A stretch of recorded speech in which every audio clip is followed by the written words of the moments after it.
seja bem-vindo para mais um episódio do CTLcast. E hoje a gente vai falar sobre os comportamentos esperados. A gente, explorando a cultura, a nossa mandala, a gente já identificou o propósito, que é existimos para transformar sociedades, identificamos os 6 valores, que orientam nossos comportamentos. Agora a gente vai chegar quais são os comportamentos que a organização espera que evidenciam esse propósito e esses valores, ok? Pessoal, sejam bem-vindos. A gente já identificou que no centro da mandala a gente tem o propósito.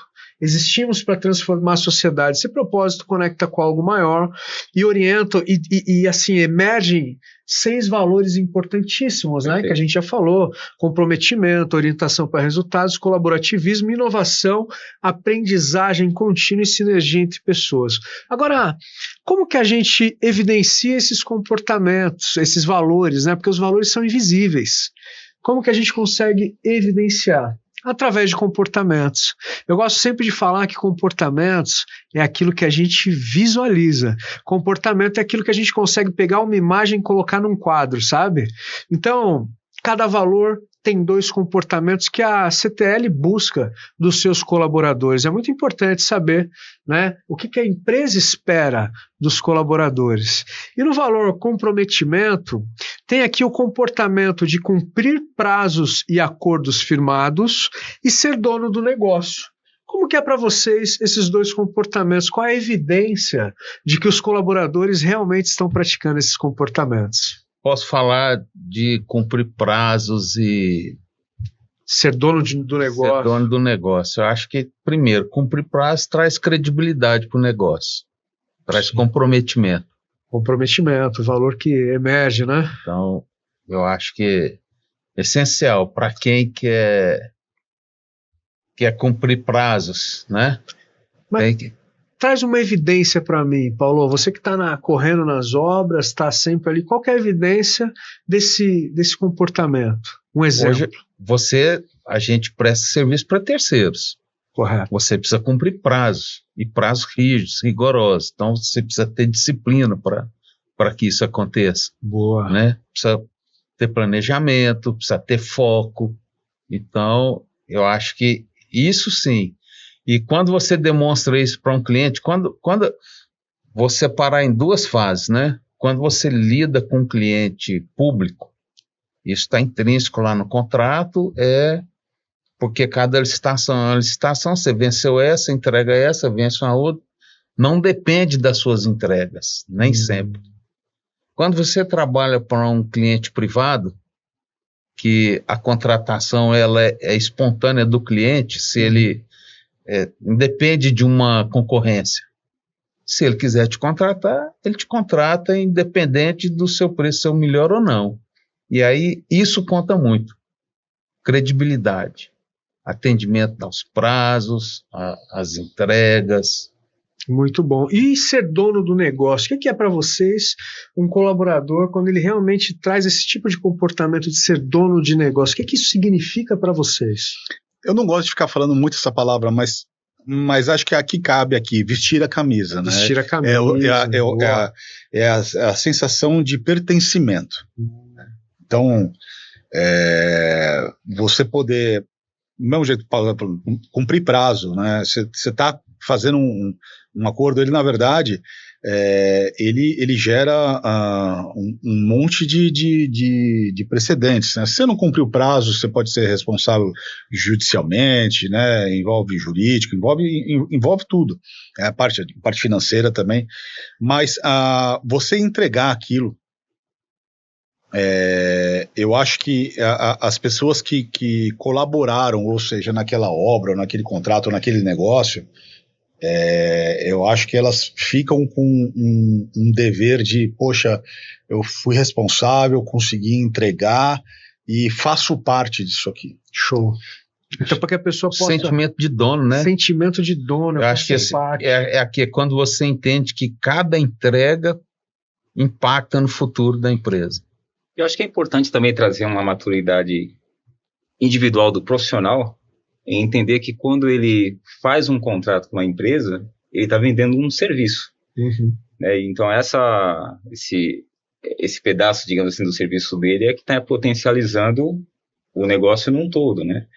Então, acho que esse sentimento de dono a gente pode transferir tanto na questão da responsabilidade contratual do que você está oferecendo como serviço, como também o compromisso com o meio, né, com todo o processo. E eu acho que bacana, assim, que eu acho muito legal é frisar, assim, que uma obra de construção civil de saneamento, você está num ambiente externo. Então, por mais que você faça previsões, tem as interferências externas ali que não estavam no radar, apareceu.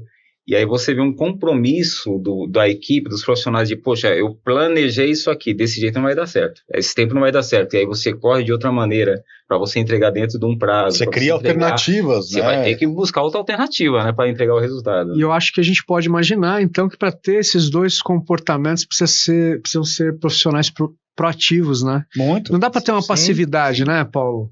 Né? A gente, aqueles profissionais que estão passivos, ficam esperando receber orientação. Precisa ser demandado.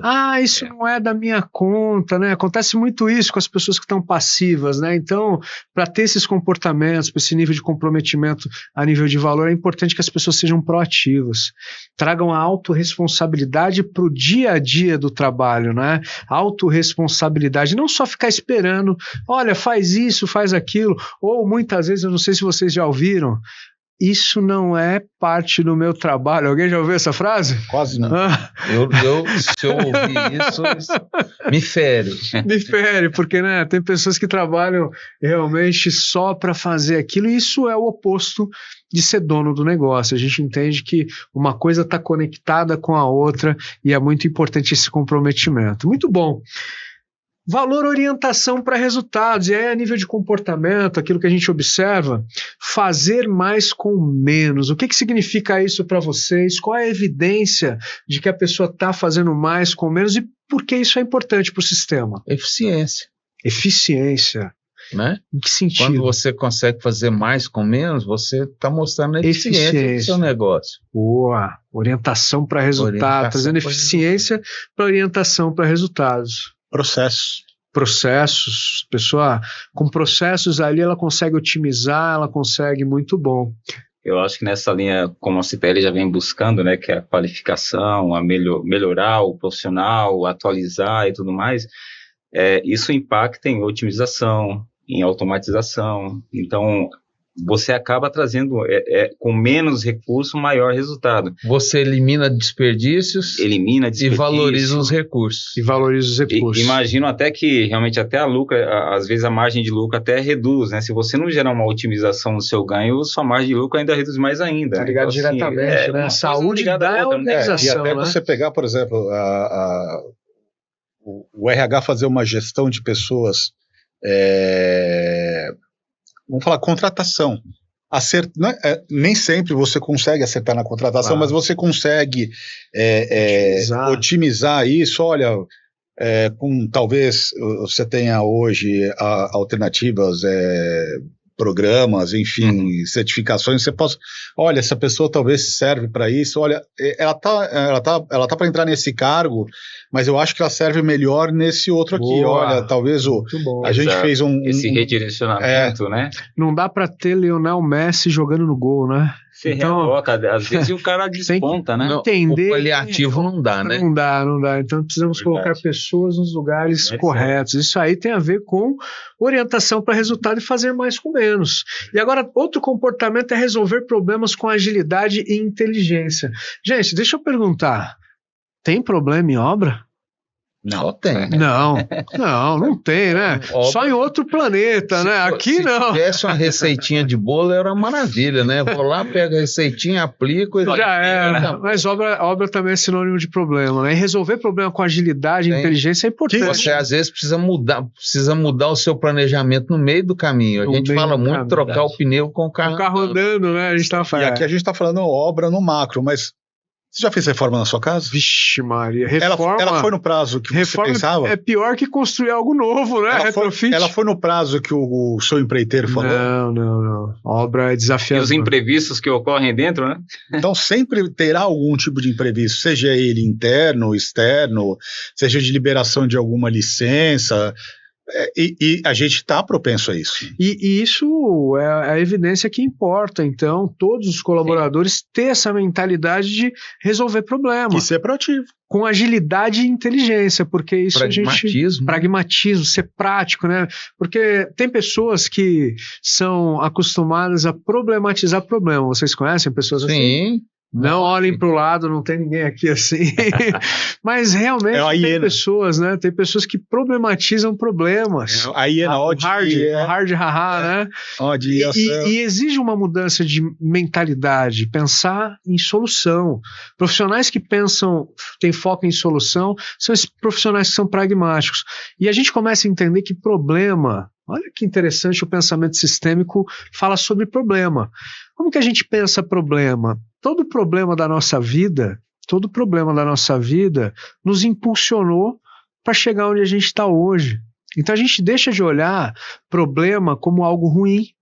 Sim. Então, e passamos a olhar problema como algo bacana, algo bom. Talvez oportunidade de melhorar. Oportunidade de melhorar. Talvez você tirar essa palavra problema, você vai superar desafios. Desafios vão acontecer todo dia. E olha que legal.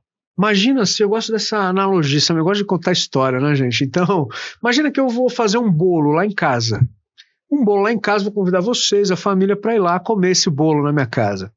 Só que eu vou pegar o fermento está vencido, eu pego o fermento para fazer o bolo, eu pego o ovo, tem 2 estragados no meio do ovo, farinha de trigo acabou, eu pego farinha de mandioca, bato tudo lá, coloco no bolo, no forno. Depois de 40 minutos eu tiro e sirvo o bolo. A gente vai comer esse bolo? Não. Não tem jeito. Né? Mas o pensamento sistêmico diz assim, aquele bolo não saiu bom para a gente comer, mas ele saiu perfeito em relação aos ingredientes que eu utilizei para fazer aquele bolo. Então aquele bolo, ele é perfeito em relação aos ingredientes que eu utilizei para fazer ele. Quando eu trago isso para minha consciência, eu olho para os problemas que me impulsionaram, eu falo, tem um problema. Se eu mudar os ingredientes, eu consigo melhorar essa questão. E aí entra realmente no problema que impulsiona. Se eu dosar melhor, né? Se eu dosar melhor, se eu agir de outra maneira, eu consigo então ter um problema que me impulsione. Então a gente vai ter sempre, dentro das organizações, problemas. Essa é uma matéria-prima que a gente sempre vai ter. O que muda é o olhar, né? Como a gente olha para esse problema e como a gente pode utilizar. Copo cheio da maneira correta ou copo vazio. Cara, eu acho que não existe evolução em zona de conforto. Igual você falou, não tem nada de errado para aquele que escolhe estar nela. Tá bom. Mas você não consegue evoluir um projeto se você não sair desse ambiente. Até porque se você fica muito tempo nesse ambiente, a tendência é que ele mesmo atrofie e morra, porque ele vai ser superado. Uhum. É a lei natural de uma cadeia, de uma sobrevivência que seja, enfim. Então, para mim, eu acho que se fosse definir saneamento básico hoje, é realmente superar as dificuldades. E aí você vai atualizando, você vai evoluindo o projeto, o processo e as pessoas e assim por diante. Agora, se a gente constrói uma cultura onde o erro ele é bom para o aprendizado, as pessoas elas vão poder se expor mais. Elas vão poder se expor mais. Acho que a gente vai falar sobre isso também, né? Errar, corrigir rápido. E errar rápido também, né? Rápido. Porque senão as pessoas num ambiente onde não pode errar, elas não são autênticas.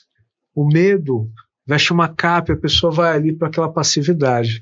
Muito bom. Falamos sobre orientação para resultados, agora entra colaborativismo. Cara, não sei se perceberam que não nossa palavra, né? Colaborativismo.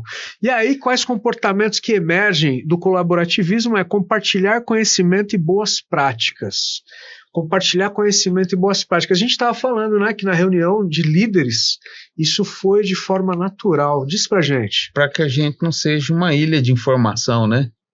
Uma ilha de informação e a gente retenha a informação pra gente, né? Agora, se eu estou numa empresa onde eu acho que eu sou melhor que o outro, preciso ganhar, eu não vou compartilhar a informação. Não vai, até porque você não melhora. Você não melhora. Agora, se eu estou numa organização... Você perde o parâmetro, você não melhora. Onde onde eu tenho um sentimento de propósito, sei a direção que a gente está indo, o compartilhar conhecimento passa a ser algo espontâneo, algo natural, né? Muito bom. E também ouvir ativamente e respeitar opiniões divergentes. Esse é outro comportamento que emerge do colaborativismo. Então, ouvir ativamente. O que vocês acreditam sobre ouvir ativamente e respeitar opiniões divergentes? Acho que aceitar a diversidade de perspectivas, né? Porque a gente pode enxergar o mesmo problema de diversas formas. Ou a forma de lidar com eles, ou a solução. E tem aquela situação também que às vezes a gente acaba ouvindo para responder, né? A gente não... Reativos. O reativo, né? Já está pronto para responder. Ou seja, você já formou sua situação, já está querendo responder. Você não quer entender o que a pessoa quer falar. Se você entende essa diversidade de perspectivas, você pode construir soluções melhores. O que causa guerras no mundo hoje, gente? São opiniões diferentes, só que as pessoas, elas não querem dialogar para encontrar uma... a polarização ela está em alta, evidência, está em alta. Então, vale muito a pena a gente entender... contra eles. A gente sair desse nós contra eles e entender que a opiniões diversas importa no mundo, até para o crescimento do mundo, da humanidade. O que eu acho que a gente precisa colocar é a disponibilidade para dialogar. Então não é porque você tem uma opinião diferente da minha que você é meu inimigo. Então a gente pode aprender a ouvir, a escutar ativamente e respeitar a opinião e também chamar para um diálogo, né? Chamar para um diálogo muda todo o jogo. E como é interessante falar, né, que você, no ensinar, né, você aprende muito mais do que apenas na teoria. Então, quando você libera aprendizado, você está passando por você também está absorvendo conhecimento, né? Então você tem essa troca, esse fluxo, né? Eu brinco que a minha profissão é extraordinária, né? Porque toda vez que eu ensino, que eu dou um treinamento, faço uma palestra, eu estou aprendendo, né? Eu acho que o dia que eu aprender tudo, eu paro. Porque a ideia real mesmo é que toda vez que a gente compartilha, a gente cresce junto, né? E se a gente partir do princípio que a gente está em constante aprendizado, evolução, né? Infinito, né? Em construção. Em construção, eternamente, né? A gente, e na verdade não deixa de ser infinito, né? Infinito, infinito. Né? É inesgotável, né? Você fica nesse ciclo. Exato. Né? Que a gente só está falando de dimensão terrena aqui, né? Vamos parar por aqui, senão a gente vai para outro lugar. Vamos para a espiritualidade. Ainda não, né? Vamos falar assim, gente, ainda não, né? Inovação é o próximo valor. Inovação tem aqui, comportamento, buscar novas formas de fazer melhor e testar, errar rápido e corrigir com o aprendizado que o Paulo já trouxe. Então vamos falar de inovação. Quais são esses dois comportamentos que é esperado, né? Buscar novas formas de fazer melhor. O que vocês têm para falar sobre isso? Levando em consideração que, geralmente, culturalmente, engenharia tem um certo tradicionalismo, né? A gente faz assim e tem um roteiro. Em vez de você ter uma solução já pronta, nós vamos criar a solução. Né? Às vezes a gente não tem só uma, às vezes tem diversas. Ou às vezes a ideia de um com a ideia do outro, a soma das duas sai uma melhor ainda, né? Melhor ainda. É igual a gente falou, a gente tem a geração do sênior e do júnior dentro da CTL, a soma desses dois. Junta isso e faz algo melhor, emergir, né? Exatamente. E aí, pegar experiência com inovação. Experiência e inovação. Passamos então para a aprendizagem contínua, que a gente já discorreu sobre a importância desse valor. E aí os comportamentos buscar evolução profissional constantemente e transformar erros em aprendizados. O que vocês têm para falar sobre esses comportamentos que a empresa espera dos seus colaboradores? Que a gente acabou de falar aqui, o conhecimento ele é infinito. Basta você ter o poder de absorver. Está aberto também, né? Sim. Eu acho que faz parte, não vou nem falar de boas práticas, faz parte de melhores práticas. Melhores práticas. Né?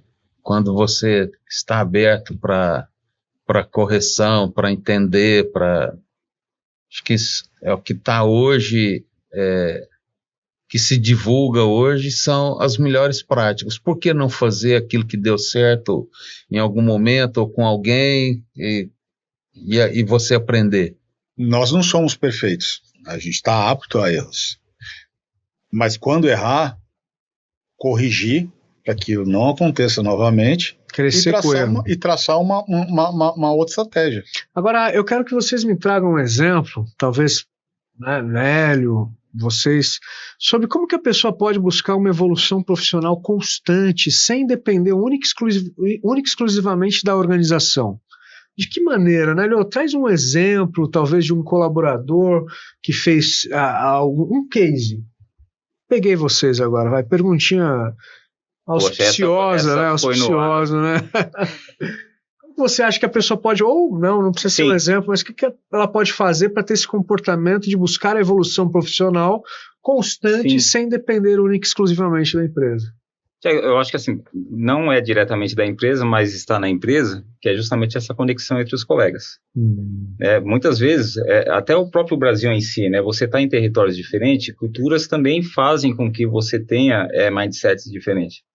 Então, você ter essa diversidade, né, que eu acho que é um tema que às vezes fica um pouco polêmico, mas você trazer a diversidade nesse contexto de cultura, de regiões, porque cada região tem a sua dificuldade, a sua dinâmica e tudo mais. E você conseguir ser empático com essa região e trazer como uma nova experiência por que você pensa diferente de mim, eu acho que isso ajuda também. Incrível. Thiago, até pegando, nem contando de exterior, mas a gente falando regionalmente aqui, entre os estados, principalmente falando na parte de saneamento, hoje muito pouco se troca experiências entre os órgãos. O benchmark, né? É uma coisa que hoje, muito recentemente, de alguns anos para cá, que está tendo, olha, às vezes uma equipe de uma empresa especializada em saneamento lá, às vezes do Nordeste, vem conhecer o que está acontecendo em São Paulo. Às vezes, então assim, essa troca, hoje, ela é muito pequena. Mas riquíssima quando acontece, Sim. Né? E aí chegamos então no último valor, que é sinergia entre pessoas. Sinergia entre pessoas, o que a organização espera? Apoiar e fortalecer colegas de equipe e ter transparência e coerência nas relações. O que são esses comportamentos para vocês? É praticado? Falta praticar? Vamos trabalhar nesse lugar mesmo de falta isso, ou isso aqui já é evidente? Como que é essa parte de transparência e coerência nas relações e apoiar e fortalecer colegas de equipe? Você pega o próprio exemplo desse grupo de WhatsApp dos gestores, né? Uma troca de informação entre eles. Né? Aí que você fala, apoiar e fortalecer os colegas de equipe. Então, estão trocando toda hora estão trocando, olha, olha, eu tô com esse problema aqui, porque talvez a cabeça dele ele não consiga achar uma solução para o problema, mas o outro consegue. É isso que eu ia falar, um senso de coletividade. Senso de coletividade. É importantíssimo. Isso existe... De confiança interna. Isso existe real? Existe. Real? Existe. Qual a evidência disso? É o grupo do WhatsApp, mas mais uma evidência. Esse encontro que nós fizemos, acho que em julho. Liderança. Né? Pessoal, assim... Eu achei que fosse um negócio maçante. A gente começou 9 horas da manhã, a gente falou, vamos reservar até as 4 horas da tarde. Foi até umas 18, eu acho. Cara, a gente ficou até as 6 da tarde. Tempo passou rápido, até às 8 da noite. E ainda faltou tempo para o pessoal, olha, vamos trocar telefone, porque muitas pessoas ali eram a primeira vez que estavam se conhecendo. Então, poxa, olha, amanhã eu te ligo para a gente saber, perguntar disso aqui, etc., trocar essa ideia. Dos canteiros, até mesmo no próprio Morumbi, você percebe essa questão do apoiar e fornecer ali apoiar e fortalecer, né, os colegas de equipe. Você vê que a resistência, a insegurança, o medo de perder o espaço, isso vai se desestruturando e vai... trazendo mais segurança para o grupo e até de saber que eu posso contribuir com o colega do lado, porque não é uma ameaça, né? Isso, porque tem gente que às vezes sozinho ele fica meio acanhado de tomar uma decisão, de falar, e quando ele se vê encorajado por alguém... A união ali, né, de trazer... E vocês sabem que tem um livro chamado Os 5 Desafios das Equipes, acho que de Patrick Lencioni, e ele fala que o maior desafio das equipes é a construção de relações de confiança. Então, construir relações de confiança. Então, quando existe essa sinergia entre pessoas, começa-se realmente a construir relações verdadeiras, onde eu posso ser quem eu sou, perto das pessoas que trabalham comigo sem máscara, sem filtro, porque quando isso não acontece, as relações são relações superficiais, são relações falsas. E não flui, não prospera. E eu não posso falar nada porque eu tenho medo de você se ofender ou você vai levar para o lado pessoal, então... Isso sempre fica com o pé atrás. Fica com o pé atrás, e aí, poxa, como que uma equipe realmente trabalha unida, em sinergia, engajada, se as relações não são verdadeiras? Então isso é uma evidência da sinergia entre pessoas aqui na CTL Engenharia. Pessoal, terminamos então mais um episódio da CTL Engenharia. Falamos dos comportamentos esperados pela organização. Então você que está assistindo a gente, que você possa se inspirar, se motivar e principalmente se engajar em colocar esses comportamentos todos os dias aí na obra, onde você estiver no escritório. E a gente vai se ver no próximo episódio. Um abraço. Valeu, gente.